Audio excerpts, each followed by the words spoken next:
Hey, what's going on? It's Low for Low Nose back at you with another tech take, and today we're taking a look at the AAXA P7 Plus, an ultra portable projector that features up to 150-minute battery life, wireless mirroring for your iOS and Android devices, 1080p native resolution, and finally, Android 10.0 support. Now, I'm going to be upfront with you from the get-go.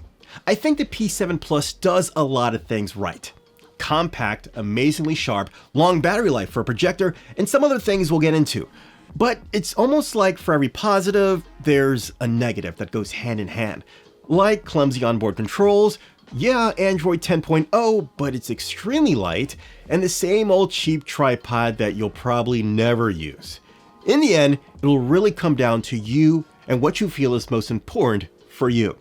So, what do you get in the box? Well, you get an AC adapter, a remote, your tripod, if you can even call it that, and then your P7 Plus. Now, immediately you will see how compact this projector is, and I gotta say, you have to recognize what this little guy is doing. I mean, look at this thing. It's like I'm holding a hamburger in my hand and I'm about to take a nice, big, juicy bite out of it. Like, But it's not meant to be eaten, and, well, you knew that.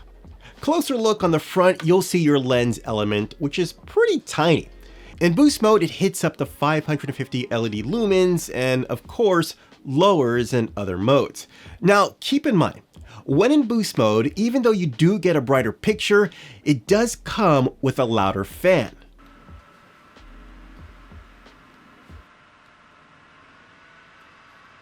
And as a result, a shorter battery life. So keep that in mind when it comes to battery life or picture brightness. Now, as far as the picture, it's a good looking picture. Sharp, clean, no screen door effect, but it's not as vivid as I would hope. You may want to keep it in eco mode to preserve as much vividness or color saturation as you can. But regardless, either way, you're definitely going to appreciate and enjoy the content you're going to view through this projector. Now, moving on to the top, you have your on-device controls. Now, while I always prefer controls to be there than not, to be honest, the controls are not that responsive at times. So definitely stick to remote. Now, on the left-hand side, we have a fan and exhaust. Now on the back, we have a USB port to insert media through a USB drive or to power a TV stick, a HDMI port to plug in your TV sticks, gaming systems or laptops, an IR receiver for the remote, and the DC port for the power, and of course your speaker. Let's talk about the sound. Now the speaker on the P7 Plus is okay. It's clear, don't get me wrong, but it does lack low end, and well, that's pretty obvious because it's only one tiny speaker. Thankfully, you can get around this by connecting Bluetooth speakers to your projector or wired speakers so you can get a way better sound from it. Okay, on the right side, you have your power switch, your Type-C port, which you can use as a video source, headphone jack, media card reader, and the manual focus dial. Now, this is something that always knocks me off my feet, and it's how sharp the AAXA projectors are, especially the P7 Plus. Now, you can bring your projector up close to any surface and still dial in tack sharp focus. And I mean, this is awesome, especially if you're looking for some under the cover gaming or movie watching when you're camping or doing other stuff. This feature has always impressed me. Now, talking about the opposite of impressed, let's talk about the brains of the projector, the Android 10.0 operating system. And I have to say, it's really like Android 10.0 Lite. The main menu is your standard run-of-the-mill AAXA menu. Easy to read and straight to the point. Good, let's keep it that way.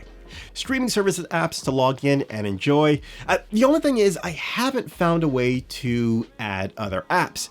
It seems at the moment that whatever's preloaded in the projector is what you have. So yeah. Moving on, you have your files section, so you can read files from your USB drive or TF card. Then there's input, so you can connect your USB-C or HDMI source. Mirroring mode, this is a plus, especially since you can mirror your iOS or Android device to this, and it'll turn your P7 Plus into a little Apple TV. The thing is, it's just for mirroring. So if you're trying to mirror any streaming apps like Disney Plus or Netflix, it'll kick you out. So just keep that in mind. Now you have your Wi-Fi setup. You also have an office setup to work with documents, which is a great feature if you want to use the P7 Plus for work. Imagine pulling that guy out. Yeah, presentation time. Ooh, wow, that's pretty cool. Hey, forget about the presentation. Let's talk about the projector. It could happen. You also have a browser section to surf the web. There's also an app section so you can manage your apps, and then a settings section. Now in the settings, you have advanced settings, and here is, well, the only thing I recognize as even being Android. Now, of course, I would prefer to have it than not, but I can't help that I'm missing out on the full Android OS. Well, I guess it's because I am. So yeah, last thing. The P7 Plus does do keystone correction from either the menu or directly from the remote. It's just vertical, forward, and leaning back, but I'll take it, and it will definitely help get the best image possible. All right, so let me share with you my final thoughts. Now, while I was being honest about my thoughts with the P7 Plus, I have to keep in mind that this is a portable projector for those who just want to get up and running and may not be looking for enthusiast features. And if you're that person, well then this is the projector for you, and I think you'll come away more impressed overall. You will notice little oddities here and there, but the P7 Plus is all about, so what? Just put me in your hand and where are we going? And yeah, when it comes to that, you really can't beat it. All right, hope this video helped you out. Enjoy. As always, I'll leave a link down below so you can pick up your own P7 Plus. And guys, I would really appreciate it if you're new here, go ahead, subscribe to the channel if you keep wanting more honest reviews. And also hit that like button if you like what's going on here, and also ding that notification so you can be notified to get your fix. All right, guys, until the next one, take care. Bye. All right, let's put you between a bun and, maybe, I don't know. Overrated.